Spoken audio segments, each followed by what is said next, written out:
the second one. Which two structures are found only in plant cells? Pause it. Okay, your options were A, vacuoles and ribosomes, B, chloroplasts and ribosomes, C, cell walls and chloroplasts, or D, endoplasmic reticulum and cell walls.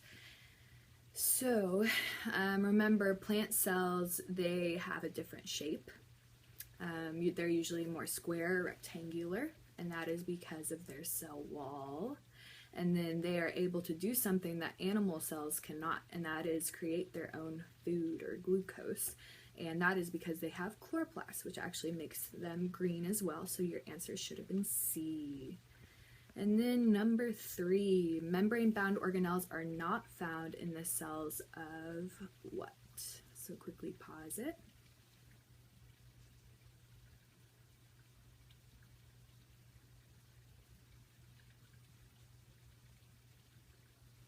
Okay, so membrane-bound organelles, that includes your nucleus, and more complex organelles like mitochondria and the ER and Golgi and all of that stuff.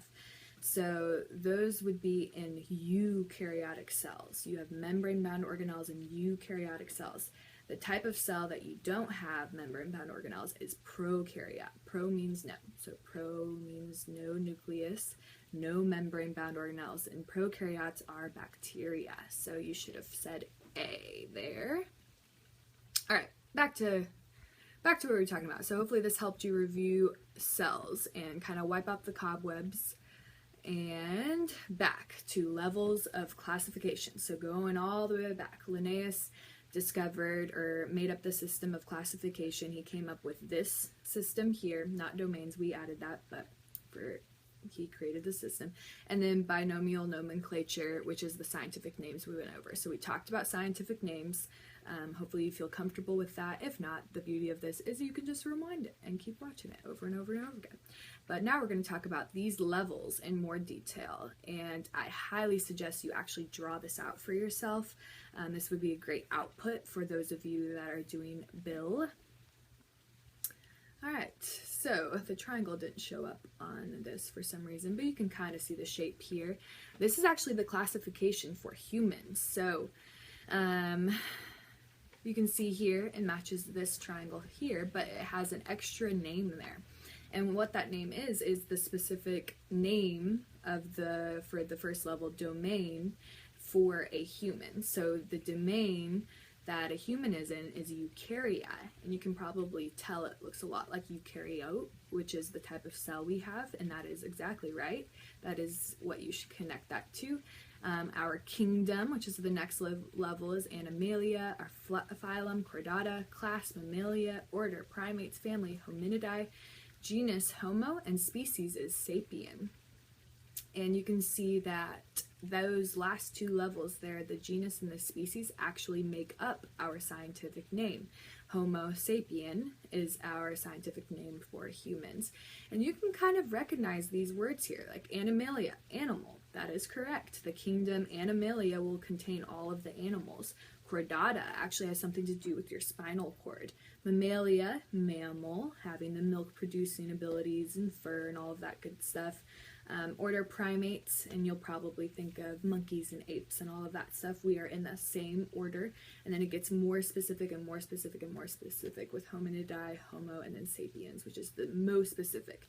No other organism is in that species or that genus with us, or not genus, but species with us, because it's so specific and it's the tiniest level there. Here's another picture I like to show to make it a little easier. This is for the brown bear. You can see the kingdom, Animalia, includes all of these different types of animals, so very, very, very broad. And then the phylum, Chordata, knocks out that jellyfish there, because the jellyfish does not have a spinal cord, so it will be in a different phylum. And then for class, gets even more specific. Class is Mammalia, and you can see only mammals are there, so the frog got kicked out of that. It's getting more specific and more specific. And then the order, Carnivora, took out the squirrel there. The squirrel is not a carnivore. And then the family, Ursidae, I don't know how you pronounce that either. But that knocked out the lion, and then it gets more specific with the genus, which is Ursus, and that's only the brown bear, the grizzly bear with the polar bear there. And then the last one, I didn't have room for the slide, or it on the slide to go right under it, but it should be under there, and the species is Arctos. So the scientific name then of this grizzly bear would be, yes, Ursus arctos, which is the genus and the species both together. Good job. All right, so how are you going to remember all of that? Well, here's a mnemonic device for you. All these levels here: domain, kingdom, phylum, class, order, family, genus, species. How are you going to remember them in order? You're going to remember, dear King Philip came over for a great spaghetti. Say it out loud with me. Dear King Philip came over for a great spaghetti. One more time. Dear King Philip came over for a great spaghetti. Hopefully you actually said that out loud. Why would we need to know these in order? Well, most of the questions I see are questions like, which is more specific, kingdom or genus? Which two animals are the most related? Ones that are in the same family or ones that are in the same phylum? And you would need to know these in order to be able to say, okay, which one's the most broad, which one's the most specific, and put them in order like that. And you can remember, even draw it with the triangle. And no two levels have the same first letter, so that works great. So dear King Philip came over for a great spaghetti. Write it down. All right, so let's start with the first largest level there at the top, domains. What are they? So for the domains here, you have 3 of them, and you can see it's a pretty recent thing that we have added. The 3 domains are bacteria, archaea, and eukarya. So bacteria has all of our common bacteria, which is a lot. Bacteria is very common. You have it on your hand, you have it in your digestive system, it's on every surface, it's everywhere. That would be common, we come in contact with. Another domain is the domain archaea, which is extreme. So it's different than the common bacteria. These bacteria like to live in extreme heat, extreme salt, extreme, basically those are temperature and then salinity and also pH. So a high acidity or a high,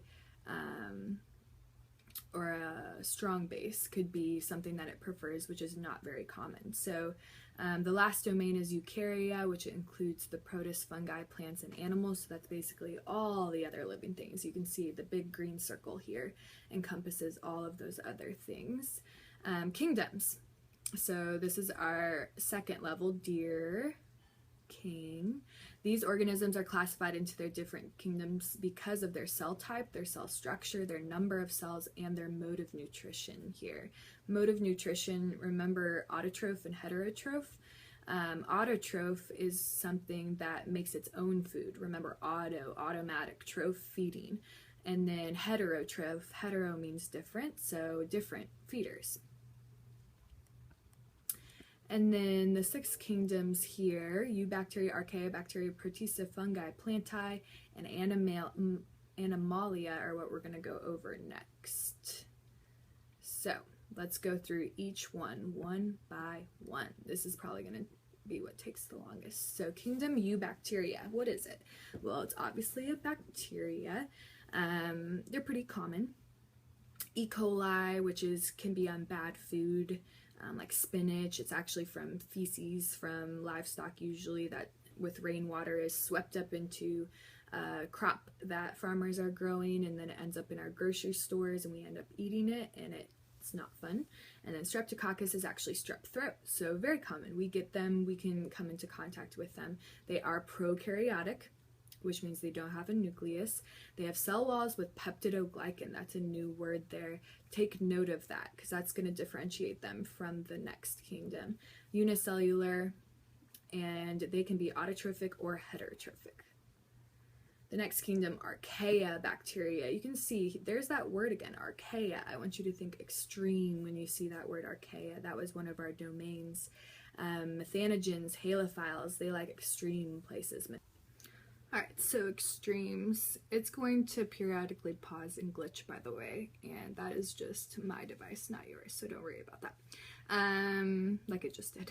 So these guys like to live in extreme places. They're prokaryotic again, and then they have cell walls without peptidoglycan. So that's going to be the difference there. You see eubacteria, they have it. Archaeobacteria, they do not. They're also unicellular, they're also autotrophs or heterotrophs. Kingdom Protista, this one's highly debated, actually. It's kind of where all of the ones that don't really fit in any of the other ones are thrown. They're not quite bacteria, they're not quite plants. So this is a weird one and a hard one for a lot of people to kind of grab. So amoeba, paramecium, slime molds, giant kelp, you can see the pictures here, are all examples. They're technically eukaryotic because they have those membrane-bound organelles. You can see it in this little guy up here, the paramecium. And they have cell walls of cellulose, so that's different than those bacteria. Those bacteria had peptidoglycan, at least one of them did, and this protista has cellulose. And it's also just in some, so you can already see the confusion here with this kingdom. Some have chloroplasts, some do not. Most are unicellular, but they can also be colonial, they can also be multicellular, they can also be autotrophic or heterotrophic. So just a bunch of odd ones. I would mainly know these examples here so you can be able to spot them. Kingdom Plantae, this is a more familiar one. And then they have cell walls of cellulose and they have chloroplasts. They are multicellular and they are autotrophic. So this is our first kingdom here that has only autotrophs, which means they automatically make their own food. We know they do those through those chloroplasts. Then we have fungi. Fungi, a lot of people think these guys are plants, but they're not. They're not green. They don't have chloroplasts, so they're not in that kingdom. They're mushrooms, yeast are two big examples. They're eukaryotic. They have cell walls of chitin, which is different. And most are multicellular, some are unicellular, and they're heterotrophic. That's why because they don't have those chloroplasts there, they have to make their own food. And most of them are going to be through methods of decomposition. You can see these two examples down here, not fun. Ringworm. Ringworm is not a worm. That gets the name from what it looks like, but it's actually a fungus. So it's in this kingdom. And then you can see on the right, that's an extreme. Another glitch. Sorry about that. On the right is the extreme case of athlete's foot, which is also a fungus. Not fun, but pretty common. It's called athlete's foot because it's common in locker rooms, breeding grounds for these kinds of guys. Can be easily treated, so nothing to worry about. Kingdom Animalia. Animals, but there are some guys in here that people don't think of, like sponges, like a lot of the corals there, worms, insects, fish, mammals. They're all eukaryotes. They have no cell walls, no chloroplasts, they're multicellular, and of course they are heterotrophic. Alright, so stop and check. We're done. We're done with our first set of notes, but we want to check for understanding. So there's 3 questions, and again, you want to pause and answer each one at your own pace, and then resume the video to see the answer. All right, so pause. And then once you figure it out, the answer should be D. Change small vacuole to large central vacuole. Small vacuoles are in animals. The plant have the large central vacuole that helps them with their structure and all of that good stuff. Great job. Number 2.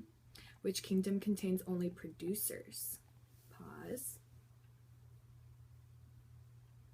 And your answer should be D. Plantae is the only one, if you go back up to your kingdoms, that has only producers. Last but not least, number 3. Looks complicated, but remember, you're not to be thrown off by these big visuals and diagrams that they like to give you. You know all of this. It's just the kingdoms, and you can see all the information we learned with them just in a diagram form. And this is a good visual to record if you need some extra help visually. And here's a question, so go ahead and pause. And your answer here, the only kingdom you can rule out because it doesn't have cell walls, is C, animal. All right, so those are our checks for understanding. Hopefully you did well on them. Remember, 1 video per week. This week is classification week 1, and you have the USA Test Prep assignment due Friday the 7th at midnight, and Thursday at 10 a.m. I'm having that Zoom call. Remind, message, or email me with questions. Y'all are doing great. I'm here to help you. Yep, that's it. So hopefully this helped you. Goodbye until next time.